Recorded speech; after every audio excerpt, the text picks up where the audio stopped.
Okay, so we're all bolted down now. I've flicked the springs up, the pivots in, the retaining bolts on and everything. So I'm just going to drop the the stick in the top here, tighten up these grub screws so we can set the bias springs. I'm not interested if the stick's in the right position. We're not going to Loctite these up. We just need to drop it into first gear to help us set up. So that'll go in there. It'll go all the way down to the bend, as far in as we can get it. And then, as I say, I'm just going to tighten these grub screws up.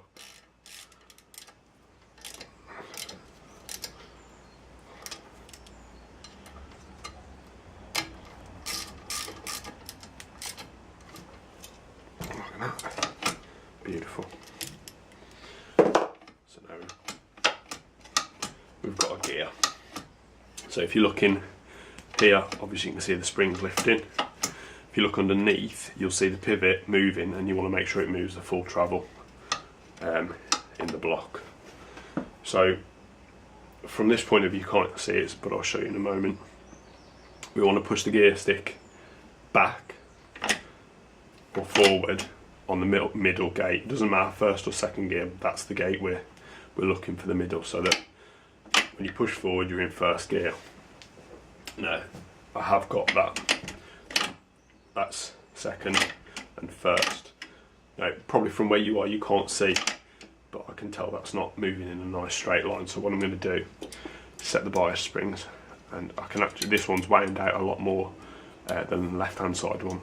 So I've wound them up so that they're touching the spring,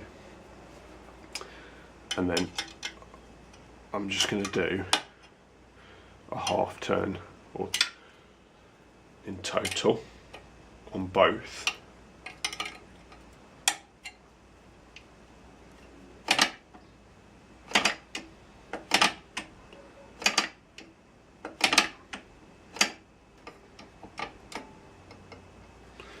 And I'm not quite happy with that. I've got no wobble, but what I have got is a lot of tension on the stick itself. So I want to get to the point where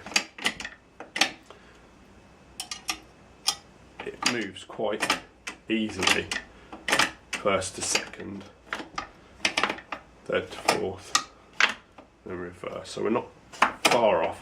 I'm just not fully happy with that.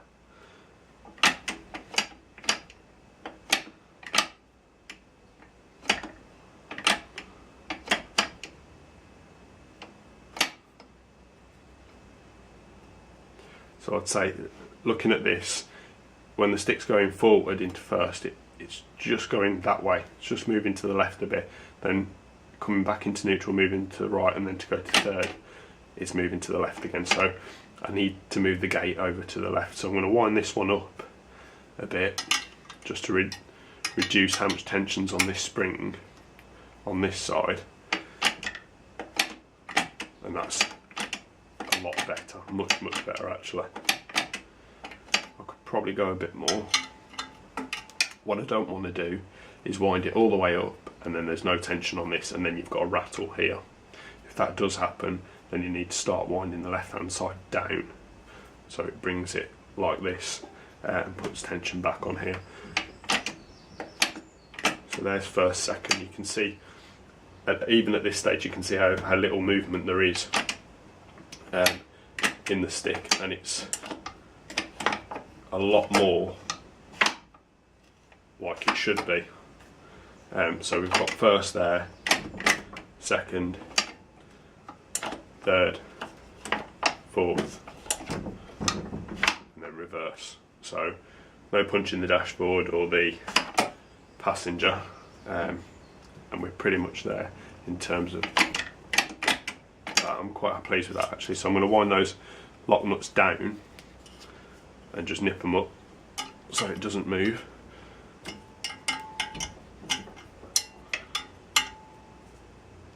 Might want 2 spanners for ease here.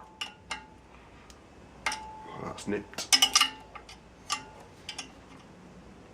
and that's nipped there on that side.